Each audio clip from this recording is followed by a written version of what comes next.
The question didn't just break the silence, it shattered it. "How is it possible?" the powerful CEO whispered, her voice trembling despite years of boardroom dominance, "that your daughter looks exactly like me?"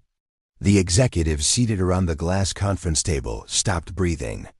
At the center of the room stood a man in worn work boots and a little girl clutching a faded blue backpack. The child looked up innocently, unaware that her existence had just shaken an empire. No one in that room was prepared for the truth that would follow.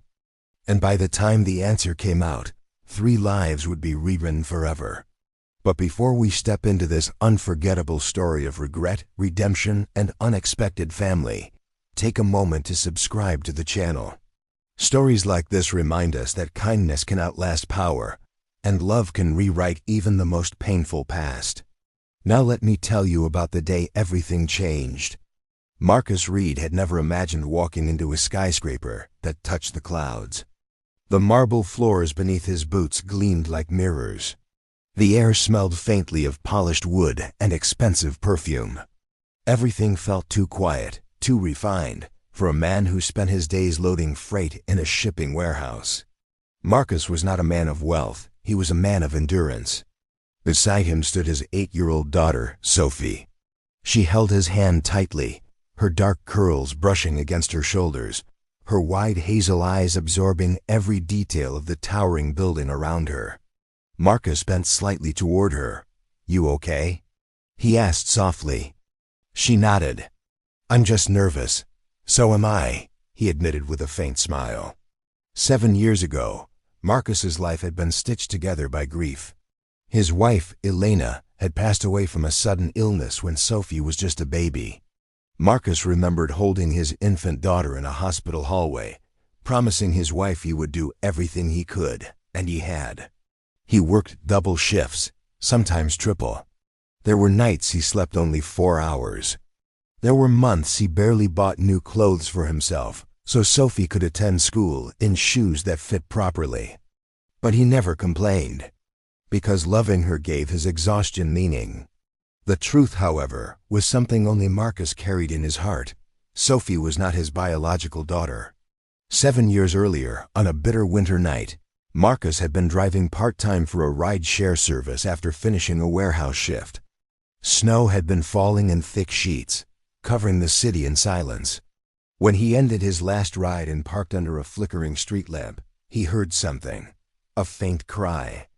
At first, he thought it was the wind. Then he checked the back seat.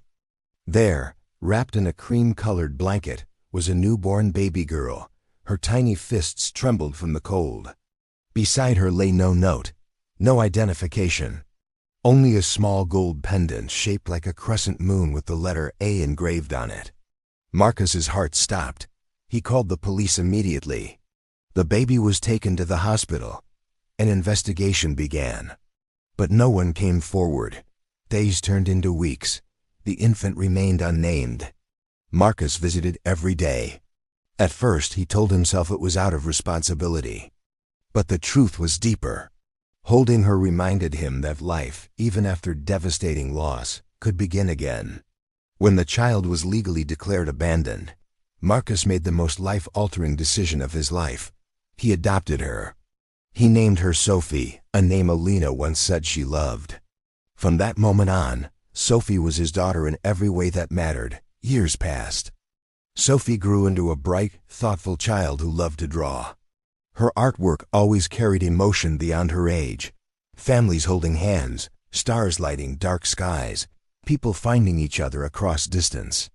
Marcus noticed something else, too. Sophie didn't resemble him. Her features were delicate, refined, striking.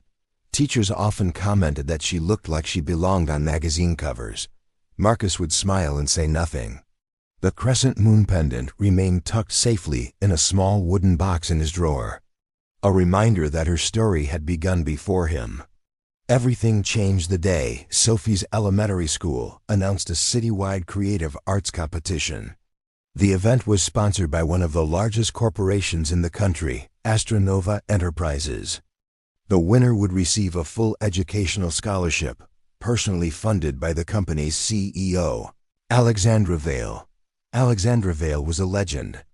At 36, she had rebuilt her late father's struggling company into a global powerhouse. Ruthless in negotiations, brilliant with numbers, and famously private. Some called her cold, others called her unstoppable. Sophie submitted a painting without hesitation.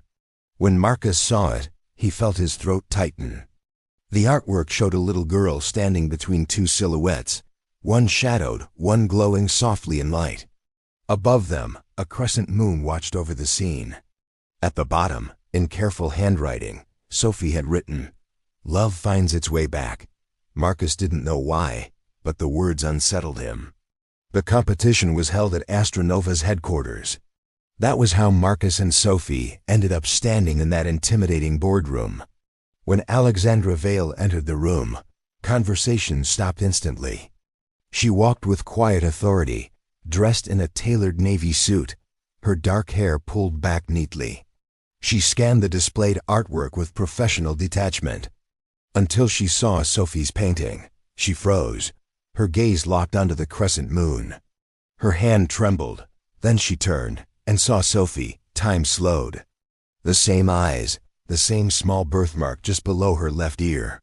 The same expression Alexandra had seen in the mirror for decades. The room felt smaller. That's when she asked the question, "How does your daughter look exactly like me?"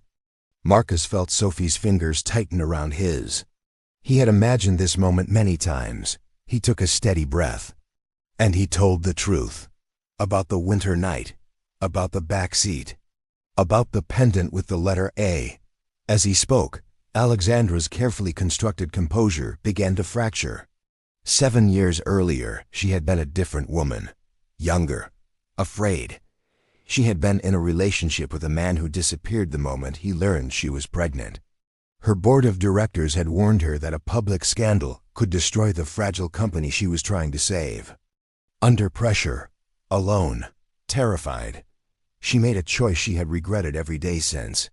She entrusted her newborn daughter to someone she believed would arrange a discreet temporary guardianship. Instead, that person vanished with the child. Alexandra searched, privately, desperately, but she never found her. Until now. Tears slid down her face in front of executives who had never seen her show emotion. Marcus expected anger, maybe even legal threats. Instead, Alexandra looked at him with something unexpected, gratitude. "You raised her," she whispered.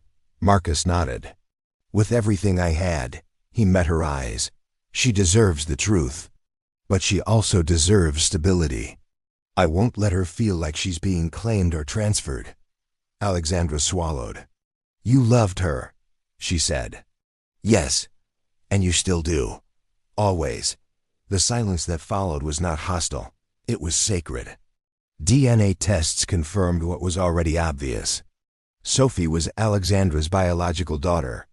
But what happened next surprised everyone. There was no custody battle, no headline-screaming scandal. Instead, there were conversations, private, careful, honest. Alexandra visited Marcus's modest apartment for the first time wearing simple clothes instead of designer suits. She noticed the tiny details. Sophie's drawings taped to the refrigerator. The way Marcus prepared dinner while helping with homework. The worn couch where they watched movies together. It wasn't luxurious, but it was filled with warmth. When Sophie ran into Marcus's arms after school, Alexandra felt both heartbreak and relief. Her daughter had been loved, deeply. She didn't try to replace him. She asked to be included. Marcus set clear boundaries. Sophie's life wouldn't be uprooted. She wouldn't become a publicity symbol. She would be a child. Over time, something beautiful happened. Sophie slowly grew comfortable calling Alexandra Mom, not because she was told to, but because she chose to. Alexandra attended school events quietly. She learned how to braid hair, badly at first. She listened more than she spoke. And for the first time in years, she allowed herself to feel vulnerable. The public eventually learned the story.